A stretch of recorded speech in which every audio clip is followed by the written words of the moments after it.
સમાચાર ડાંગથી કે જ્યાં સાપુતારામાં એક સપ્તાહના બફારા બાદ વાતાવરણમાં પલટો આવ્યો છે। સાપુતારાની પર્વતમાળા પર વાદળો અને ધુમ્મસની ચાદર પથરાઈ ગઈ છે। વાદળો વચ્ચે ઢંકાયેલી પર્વતમાળાના આહલાદક દ્રશ્યો સામે આવ્યા છે। તો વાદળછાયા વાતાવરણ વચ્ચે સાપુતારામાં તાપમાનનો પારો ગગડ્યો છે। તાપમાનનો પારો 13 ડિગ્રીએ પહોંચતા પ્રવાસીઓએ પ્રકૃતિની મજા માણી હતી।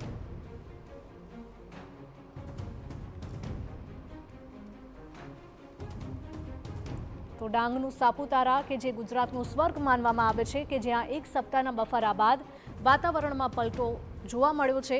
સાપુતારાની પર્વતમાળા પર વાદળો અને ધુમ્મસની ચાદર પથરાઈ હોય તેવો નજારો જોવા મળ્યો, જેના કારણે ત્યાં આવેલા પ્રવાસીઓ પણ આનંદિત જોવા મળી રહ્યા હતા।